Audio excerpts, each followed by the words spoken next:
Hello everybody, I'm Bryan from Orchids by Bryan, and today I'm going to teach you how to create an indoor grow tent setup just like mine. If you're looking to grow plants indoors under artificial lights because you can't grow outside, this video is for you. I'm going to teach you how to make an exact replica of my grow space. So with that, let's talk about all the equipment you need to make that grow tent. First, let's talk about shelving. I use a 4-foot baker's rack to create my grow space. These wire shelves can be purchased at Target, and it's important you get the 4-foot baker's shelf because it's going to match that grow tent cover we're going to talk about a little bit later on in the video. Next, let's talk about lighting. I use 2 different lighting systems in my grow tent. One 4-foot LED light on each shelf, especially for my low light orchids, and then for high light orchids I have an additional 2-foot LED light to provide that extra light.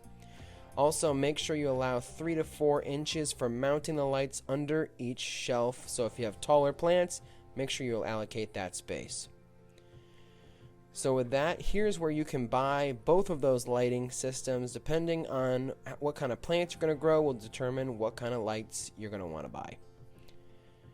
Number 3, the grow tent cover.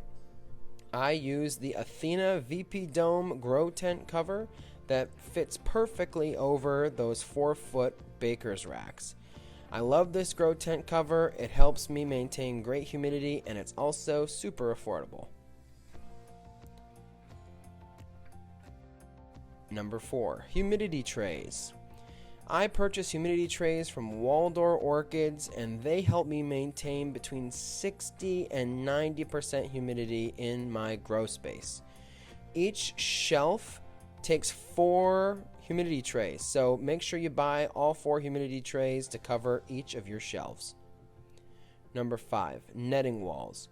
As you know, grow space can be limited when you're growing inside of a tent like this.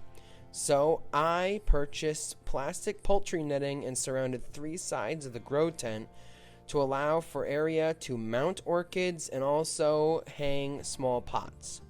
You can also create little tubes or cylinders to mount orchids within your grow space if you have some extra room.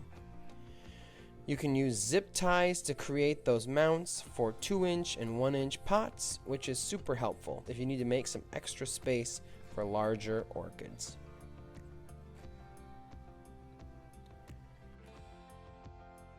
Number 6, fans. I use an auto oscillating fan for baby strollers. Yes, for baby strollers. This fan works great within the grow space. It keeps all the air flowing, which is extremely important to reduce fungus and pest outbreaks within your grow tent. And number 7, last but not least, hygrometer and thermometer. I use a Govee Wi-Fi hygrometer and thermometer. This is essential to maintaining and managing the temperature and humidity in your grow space. This hygrometer and thermometer can send alerts right to your cell phone or mobile device to let you know if the humidity or temp is too high or too low, which is great and gives great peace of mind when you're growing orchids. So with that is exactly how you create the grow space that I'm keeping my orchids in right now. Hopefully this video was helpful. If you have any questions, leave them in the comment section below and I'd be happy to help. With that, thank you so much for watching. I'm Bryan from Orchids by Bryan, and I'll see you in the next video.